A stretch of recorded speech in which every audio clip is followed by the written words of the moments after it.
You think you kiss because it's romantic? It isn't. Pressing your mouth against another person's face is one of the strangest things your species does. And for most of human history, huge numbers of people never did it at all. Romantic kissing isn't universal, it is an instinct.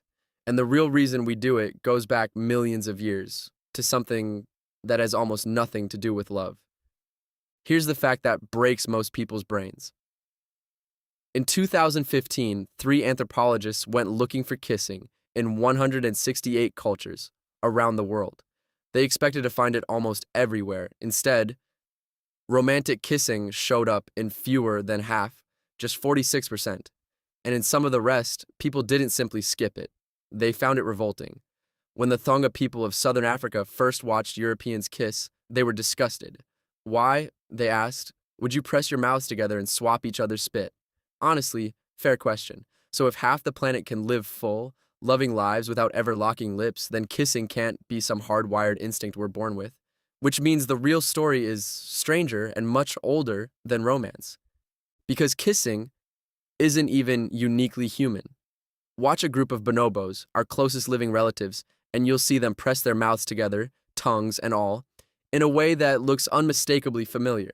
Chimpanzees kiss too, but theirs is more like a handshake, a quick peck to make up after a fight.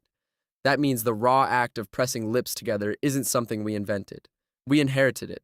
It was already there in the ancestors we split from millions of years ago, long before anything you'd recognize as a person ever walked the earth. So the real question was never when we started kissing. It's what the gesture was for, back before it was ever about love. And the first answer is not a pretty one. Picture a mother, tens of thousands of years ago, her baby has no teeth, can't chew, and there's no soft food anywhere. So she does the only thing she can. She chews the food herself, grinds it into a paste, and passes it straight from her mouth into her child's. Mouth to mouth. Evolutionary psychologist Gordon Gallup has argued this is where kissing actually comes from, not passion. Feeding. The most romantic thing you do may have started as the least romantic things imaginable. A parent keeping a helpless infant alive, one mouthful at a time. And if a kiss has ever felt less like fireworks and more like being cared for, like safety, that might be why. It isn't only desire you're feeling, it's something older. The memory of being small and fed and kept alive by someone who loved you. So how far back does it go? In 2017, scientists studying ancient plaque scraped from Neanderthal teeth found something nobody was looking for. A microbe called Methanobrevibacter oralis, a tiny organism that lives inside the human mouth. The same strain turned up in us and in them, and a microbe like that only jumps between species through close, direct, mouth-to-mouth contact. Shared saliva, which means one thing. Somewhere around 100,000 years ago, humans and Neanderthals may have been kissing each other. We still carry their DNA today. It's entirely possible a kiss is part of how it got there. Think about that for a second. The oldest kiss in your family tree, the one no history book will ever record, might have happened between two completely different kinds of human in the dark at the edge of the last ice age. But for most of history, we couldn't prove kissing existed at all, and the reason is simple. A kiss leaves nothing behind. No bones, no tools, no fossils. So the oldest hard evidence we have isn't a body, it's a sentence. In 2023, two researchers went back through ancient clay tablets from Mesopotamia in modern-day Iraq and Syria and found kissing written into the record as far back as 2500 BC. One of them, the Barton cylinder, describes two gods who lie together and kiss, pressed into wet clay 4,500 years ago. That single discovery pushed the earliest known record back 1,000 years, past the oldest mention anyone had found before it in ancient India. And here's the part that should stop you. Those tablets already describe two kinds of kiss. The friendly family kiss on the cheek or the forehead, a sign of respect. And the other kind, the romantic one, the private one, already a little scandalous, already something you weren't supposed to do in public. 4,000 years ago, people were treating a kiss exactly the way you do. Which brings us to the real question. If it started as feeding and it isn't universal, then why did it stick? Why does it feel the way it feels?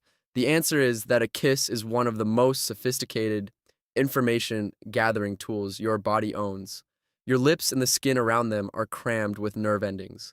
Nearly a fifth of all the touch-sensing nerve fibers in your entire body are packed into your face and mouth.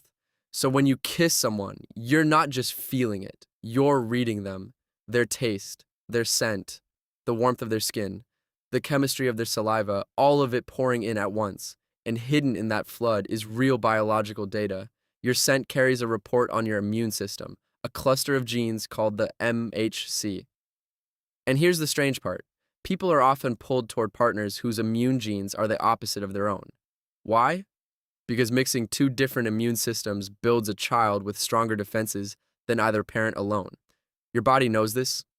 You don't. So when you lean in for a first kiss and something just feels wrong and you can't say why, that might not be nerves. That might be your body running a genetic background check and quietly telling you no. And it runs deeper still. Here's a number that should not be romantic, and somehow is. A single 10-second kiss transfers around 80 million bacteria from one mouth into another. That sounds horrifying. But it may be part of the point. One theory holds that trading germs with a partner works like a slow, gentle vaccine, letting your body meet their microbes in tiny doses before the two of you ever get closer. And there's a fingerprint of this you can actually measure. Couples who kiss often, 9 or more times a day, slowly grow matching communities of microbes inside their mouths. Two people quietly becoming a little more alike with every kiss. And while all of that is happening, your brain lights up. A kiss floods you with dopamine, the chemistry of craving and reward. It releases oxytocin, the one that builds trust and attachment, and binds two people together. And it lowers your cortisol, so the stress drains out of you. In a handful of seconds, your body assesses a mate, trades immunity, and glues two humans together, all through one gesture you never stop to think about. So here's the full picture. Millions of years ago, our ape ancestors pressed their mouths together just to keep the peace. 100,000 years ago, we may have leaned in and kissed Neanderthals. Tens of thousands of years ago, mothers kissed food into their babies to keep them alive. 4,500 years ago, someone carved a kiss into wet clay. And underneath all of it, your body was using that same gesture to taste a partner's health, trade their immunity, and bond you to them for life. Every one of those layers is still in there. Feeding, bonding, judging, surviving, stacked one on top of another every single time your lips meet someone else's. So no, you don't kiss because it's romantic. Romance is just the newest coat of paint on something ancient.